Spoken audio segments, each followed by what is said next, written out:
Hello and welcome to LFC Focus. I'm finally back. I'm sorry about the total lack of videos over the last week or two. I had a lot of exams and end of term stuff going on at uni, and as I can see, moved back home for the Easter holidays, so the setup has changed once again. Going to be like this for the next 4 weeks as long as you guys don't mind it. But yeah, I am back now. I've settled in at home again. There will be some nice consistent videos. Unfortunately, it is the international break. Liverpool aren't playing for the next few days. However, I am going to put a little bit of a video together for you because there's been a lot of Liverpool related stuff going on over the last few days. But before we get into the video, don't forget to get in your questions for the 5,000 subscriber thank you Q&A video that's coming up on this channel. Hit 5k subscribers very recently. Incredibly happy and excited about that. And to say thank you back to you guys, I want you to give me any of your questions, whatever you want to ask me, whether it's football related, Liverpool related, or just general life and stuff. Let me know your questions in the comments or on Twitter at LFC Focus TV is the account to send those messages to. So yeah,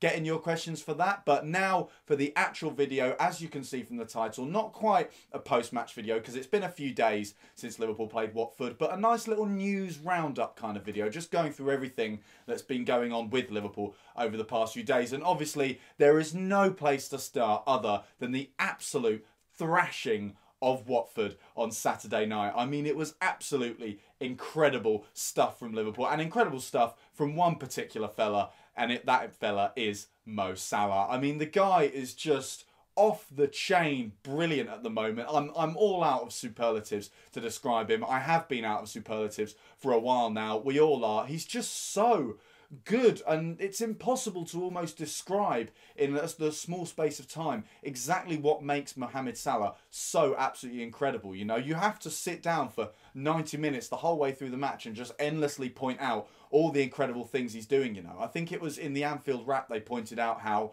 Watford will have been spending all week thinking, whatever we do, don't let Mo Salah get on his left. That's the most important thing. If he gets in on his left and he cuts inside, he'll bend it into the far corner and he'll score absolutely easily. That will have been their focus in that game. 5 minutes in, Mo Salah sends it onto his right and sends it in anyway. Just like it's the absolute easiest thing in the world. So straight away, Watford's game plan is totally in the bin. They don't know how to deal with him. And poor old Miguel Britos had an absolute shocker up against Mo Salah through no fault of his own. You know, Mo Salah just draws these kind of errors out of players. You know, he makes them look silly the way they end up just collapsing and falling on their bum in the box and looking like they haven't got a clue what they're doing or where Mo Salah is. And that's just because Mo Salah's so good. I mean, Britos said after the game, he was like, you know what, that is one of the worst games I've ever been through. He was exhausted, he was knackered, he just wasn't able to keep up with Mo Salah, whatever was going on in the game. And I mean, I've been looking at some records recently in the Premier League over the last few days, so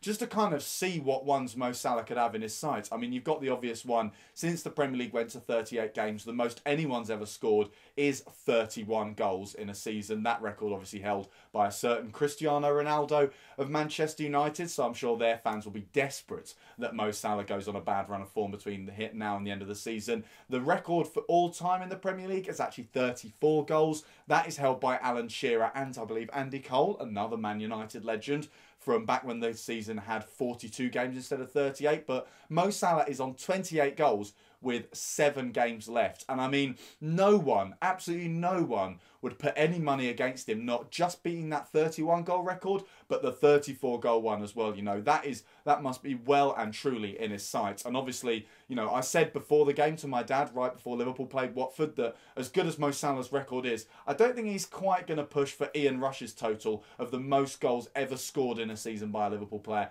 of 47. That was when Mo Salah kicked off the game with 32. He's now on 36. So, I mean, anything can happen at this stage. We're guaranteed at least 9 games between now and the end of the season. All he needs is 11 goals in that space of time to equal Ian Rush's record. Obviously 12 if he wants to overtake it and score 48. But I mean, who on earth on this planet would put money against Mo Salah doing that? And obviously it wasn't just Mo Salah that won the game against Watford. It was a pretty good team performance from Liverpool in the end. You know, the way we actually dominated the game and we really dominated Watford and put them under the cosh for pretty much the entire 90 minutes, despite the fact we never really looked like we were hitting top gear. We never really looked like we were proper going for it and putting our all into the game. It really did just look like that was a standard performance from this Liverpool side, that they're all doing, you know, their average level of performances. They were doing their jobs. They were absolutely fine with it. They weren't overextending themselves at all, and yet they still managed to win 5-0 and put Watford to the sword in spectacular style. And obviously a lot of that is down to Mo Salah, but there were some other good performances in there as well. Obviously Andrew Robertson gets a lot of mentions for that incredible cross for Mo Salah for the second goal. I mean, I said after that goal to my dad that Andy Robertson has been putting in those crosses all the way through this season, you know, ever since his first games in a Liverpool shirt. And it's only now that he's been playing consistently, he's been getting those balls in more consistently, that players are getting a bit wise to it. They're realising that Andrew Robertson's got a killer delivery from that area of the pitch, and they are now getting into the positions to put them away. And I'm sure that Mo Salah is not the only one who will be scoring off an Andy Robertson cross in the near future, because they are absolute dynamite. And then obviously Sadio Mane had a pretty good game as well. I mean, he's still in that weird phase where his touch just isn't quite right, you know. It's every time we're attacking with speed, every time we're counter-attacking, it always seems to end when the ball gets to Sadio Mane and he can't quite sort his feet out. And it's disappointing because we know that he's capable of better than that, but the important thing at the moment is when Sadio Mane's form was at its worst point this season, in around the late December, early January kind of time, it wasn't just that his touch was off, he wasn't really getting involved in the game at all. And I think the important sign for Liverpool fans at the moment is the fact that while that touch isn't quite there, while he isn't quite linking up with the rest of the front three as much as you'd like him to, the effort is there, he's getting in the right positions, he is getting involved, and you'd expect that, you know, a player of Sadio Mane's quality, it will soon start to go right for him once again. And obviously he gets 2 assists in that game as well, so he can't have done that badly. And then obviously a gorgeous goal from Roberto Firmino. I mean, he only scores worldies these days. Every time he gets an easy chance to just nod it in from 6 yards out or something like that, he'll miss it. But when you say, go on, just jump really high in the air and without looking at the goal, do a back heel while you're floating, and Roberto Firmino will be like, yeah, fine, I can do that. That's easy, because he's one of them. He's one of them footballers, isn't he? At the end of the day, he's not a natural finisher. He wasn't born to be able to score goals like, you know, certain players like Robbie Fowler or Ian Rush or even Mo Salah were. But he's got so much quality and so much ability, and now he's adjusted to that central striker role. He is capable of scoring a lot of goals, and a lot of them are brilliant goals, as we saw. So yeah, a really, really good performance from Liverpool, you know, just all rounds. The way that we put Watford to the sword with the absolute minimum of fuss is hugely promising going into the rest of the season. And I mean, Mo Salah just looks like one of those players who, it's like when you put Lionel Messi in a game in La Liga against one of their mid-table sides. He's just a class above them. There's nothing they can do to stop him because he's just so much better than them. And that's not their problem, you know. They're perfectly good footballers. They're just not on the same level as Mohamed Salah. And that is promising going into the rest of the season for Liverpool, because obviously, apart from the Chelsea game away from home at Stamford Bridge in the penultimate game of the season, the other 6 are pretty much all games against those kind of teams, you know, mid-table sides that really we just should be beating in the same manner as we did against Watford. And if Mo Salah keeps doing what he did against Watford, of just proving that he is so much better than the defenders that he comes up against, then Liverpool should be absolutely fine to finish in the top 4. So obviously, off the back of the Mo Salah masterclass that we saw on Saturday, there has been the inevitable transfer talk, people gobbing on about him going to Real Madrid and stuff like that. And what's really annoyed me about it, and I don't want to whine too much, but the thing that has got on my nerves a little bit is the fact that on like Match of the Day and BT Sport and stuff like that, they're always saying that the Liverpool fans on Twitter are straight away worried about Mo Salah leaving in summer. And I mean, I follow a lot of Liverpool fans on Twitter, what with being a Liverpool fan myself and all, and I don't think I've seen a single one talk about the fact that they're worried about Mo Salah leaving. You know, the only people who talk about Mo Salah leaving are, you know, the news outlets and fans of other clubs, because the fact of the matter is, why wouldn't you just want to enjoy a player while he's at the club? You know, none of them are going to be at Liverpool forever, whether it's because they retire or because they get injured forever or because they leave for pastures anew or because their form dips and they're not good enough for the club anymore. So whoever it is, you might as well just enjoy them while they're brilliant. And Mo Salah is absolutely phenomenal at the moment. I mean, why, after he's scored 4 goals, you'd want to make yourself miserable by thinking about him leaving the club? I just don't know. And I mean, personally, I can't really see him leaving in the summer. I think it would be a bit of a weird move, you know. He's only 25 years old. He's actually 1 year younger than Neymar, as was mentioned on the Redmen TV, and several years younger than Messi, and quite a lot younger than Cristiano Ronaldo. So it's not like time is running out. It's not like he's in the same situation that Coutinho was in, where he's been at Liverpool for 5.5 years now. Not 5.5, 5 years. And he was sort of starting to feel like, you know, it's now or never for him in his career, and he needs to make that move to a big team in La Liga. I think Mo Salah's got plenty of time available to him to establish himself in the Premier League at Liverpool before he even thinks about potentially making a move to Real Madrid. And obviously, you know, if he wants to become an icon, if he wants to become a legend, he's doing it already. You know, he's the king of Egypt. They absolutely love him there. That's a given already. And Liverpool fans are going absolutely wild for him. And I don't want to say that kind of thing that people say, where, you know, oh, he's different than Torres, he's different than Suarez, he's different than Coutinho, he's not going to leave us, he's going to stay. He's got a special relationship with the fans, like West Ham fans always used to bang on about Dimitri Payet. But, you know, he's got a good thing going at Liverpool, and I don't understand why he'd want to disrupt it, you know. And he has said, obviously, that he wants to win trophies at Liverpool, and we always hear that from players, you know. They're kind of semi-obliged to say that in a way, but I think you wouldn't say that unless you were at least interested in the idea of doing it, you know. And if you only stay at a club for 1 year, you're never going to have too many chances to win trophies. So I think I can't see Mo Salah leaving in the summer. It's entirely possible he could leave the summer after this one. Of course, it all depends on where Liverpool go and how many trophies we challenge for and how many trophies we win under Mohamed Salah. But, I mean, for now, why worry? Why worry about it? You know, there's plenty of the season left to go. He's probably not going to go in the summer. So why upset yourself by thinking about Mo Salah leaving when you can think about the fact that we have currently got the absolute best footballer in the land? Speaking of the summer transfer window, though, a player that we all know will be coming to Liverpool in the summer, Naby Keita, had, I think it's safe to say, a pretty good game against Bayern Munich the other night. RB Leipzig won their first ever game against Bayern Munich, the first time they've ever got 3 points against those German giants managed by, I believe is it Jupp Heynckes at the moment? I think he's come out of retirement to help them out after Ancelotti got sacked, but they lost to RB Leipzig 2-1 the other night. Naby Keita scored the equaliser and assisted the winner for Timo Werner. He played 4 key passes as well, and in typical Keita style, he got a yellow card as well, because the fella just seems to have an awful lot of needle about him and an awful lot of a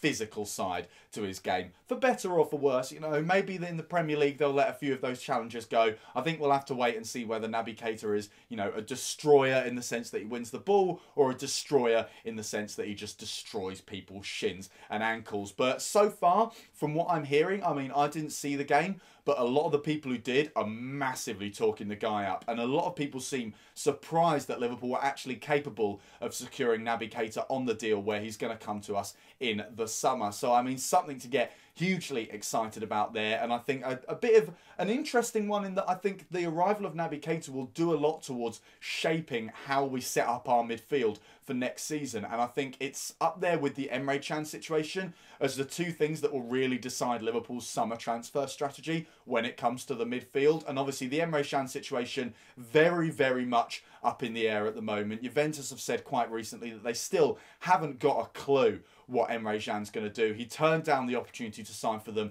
on a free in January, which we all knew was available to him. I think a lot of people were worried about that happening. At the moment, it looks like Emre Can is very much just weighing up his options. You know, I think at the start of the season, he might have been convinced that he didn't want to stay at Liverpool, that he wanted to move on to a team like Juventus. But now Liverpool are pretty much secure in the Champions League and are challenging at the very top levels of that European competition. I think he might just be shifting his mindset ever so slightly. And I mean, who knows? Maybe this could end up being like the Steven Gerrard situation in 2005, where everyone's worried about him leaving all season. We're all basically saying it's a foregone conclusion. And then, who knows, we could go and win the Champions League and Emre Can could decide to stay. You never, maybe he could be just seeing who goes further, Juventus or Liverpool. If we make the semis and they don't, maybe he could decide to stay at Liverpool. Obviously, none of us really know. Juventus obviously don't know. Liverpool seem perfectly happy to just leave it until the summer and then sort the whole situation out and just be happy that he's playing for us at the moment. I think it's one of those situations that will reveal itself. But I think the most important thing for Liverpool is the fact that his mind doesn't seem to be made up yet. And the fact that if we do have a good end to the season, if we do secure that Champions League spot in the league and actually challenge at the very business end of the tournament, then there's every chance that Emre Can could still be at the club come the start of next season. And obviously, he did come off in the game against Watford with an injury quite early on. It was something to do with his back. Apparently, it doesn't look like it's going to be too much of an issue. Obviously, with the international break, he's got 2 weeks to recover, so it looks like Emre Can will be absolutely fine there. Elsewhere in the world of Liverpool transfer news, Alisson, the Roma goalkeeper, the rumours around him are starting to heat up a little bit. You know, we're coming up to the summer transfer window. There's been a lot of talk about him being linked to both Liverpool and Real Madrid as well. So if we were to go in for him, there'd be a lot of competition there. You know, Real Madrid, a very attractive prospect for any footballer, as we all know, with all the talk about Mohamed Salah potentially going on to them and blah, blah, blah, all that jazz. But yeah, at the moment, the Alisson situation is very much up in the air. Roma have come out swinging very recently, basically saying that they will be doing everything in their power to hold on to Alisson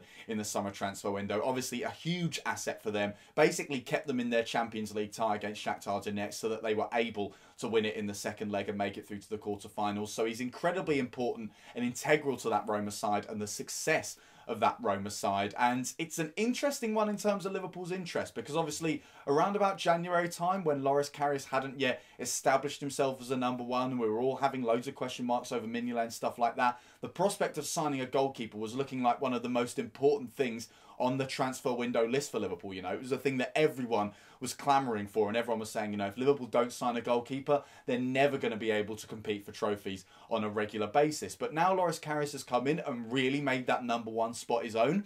It's kind of died down a little bit. I think it'd be nice to sign Alisson. He's obviously a fantastic goalkeeper, but the question for me is whether that disrupts Loris Karius' development, because obviously Loris Karius is finally turning into a properly good goalkeeper for Liverpool, and I think a lot of that is down to the fact that he's finally being given the space to develop. He's finally being given that extended run in the team that he needs to actually adapt himself to the Premier League and adapt to the requirements of playing for a big team like Liverpool and the playing style that you need to bring into that kind of role. So I think if you were to sign Alisson, even if it was on a rotational basis or a sort of competition style thing, I just don't think it would work, because I mean, we tried to have competition between Mignolet and Karius and it just didn't help Karius at all. Karius needs the confidence of being the absolute undisputed #1, and obviously it's another one of them where it depends on how the season pans out. You know, if Loris Karius' form dips and he just kind of chokes in all the big games and against like Chelsea and against Man City in the Champions League, then maybe Liverpool will have to reconsider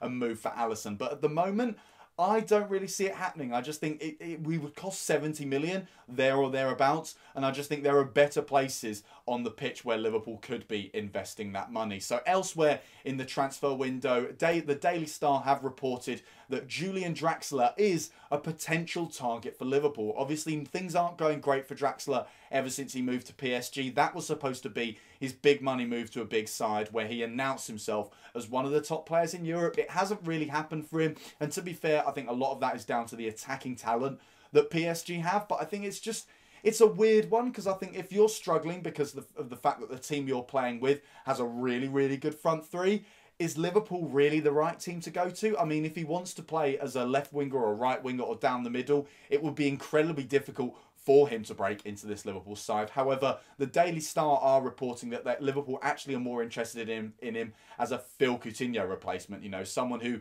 would play that kind of deep-lying #8 playmaker role where they're able to get forward. Occasionally they'll be played in a left wing role instead, but primarily their role is to link up the midfield and the attack like Phil Coutinho was doing in the first half of the season. So it would be an interesting one. I can kind of see why he wants to come to Liverpool, because obviously if your career's gone ever so slightly off the rails and you're not quite where you want to be, Jurgen Klopp is a fantastic manager to work under. He is the kind of manager who gets the absolute best out of his players, and we know that Draxler's got talent. We know that he's capable of great things. So it would be interesting to see him come to Liverpool. I can see why it would happen. I'm just not entirely sure in terms of the dynamic of the midfield where exactly we'd want to fit him in. And finally, another midfielder being linked with Liverpool is Leicester's Wilfred Ndidi. This is quite an interesting one for me, because obviously when you look at where Liverpool are at the moment, we're we're starting to be linked with the top players in Europe. You know, there were links to Luka Modric not long ago, which was an interesting one, really. I'm not entirely sure there's too much of that. He doesn't exactly strike me as a Jurgen Klopp player,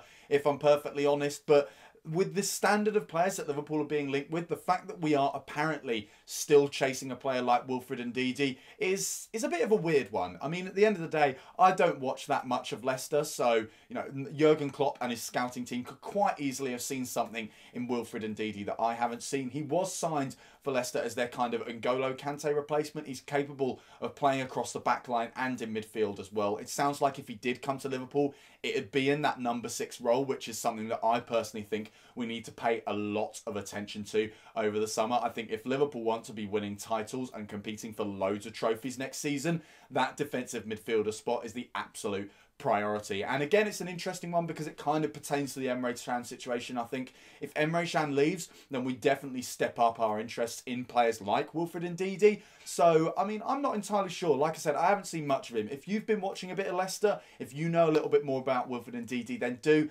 let me know in the comments. Start a little bit of a conversation. Let's find out whether he really is good enough for Liverpool. But at the moment, it just kind of, it sits a bit weirdly in terms of the calibre of players that we're being linked with at the moment. Wilfred Ndidi is a slightly odd one, but I mean, who knows at the end of the day? He could end up being a fantastic player for Liverpool. We will just have to wait and see what happens over the summer. So that is all for today's video. Thank you guys very, very much for watching. Don't forget to get those questions in for the 5,000 subscriber Q&A. The channel is back now. Sorry about the delay that happens with me having all those assignments, but all of them are pretty much out the way for the foreseeable future. So there will be nice regular videos, or as much as you can have over the international break. But never mind that, the channel is back. Thank you very much for watching. Don't forget to like this video if you enjoyed it. Hit that subscribe button there if you're new around here. Check out some of the other videos that have been out on the channel over the past few weeks. Don't forget to follow at LFC Focus TV on Twitter, and I'll see you shortly for some more Liverpool news roundups. Bye for now.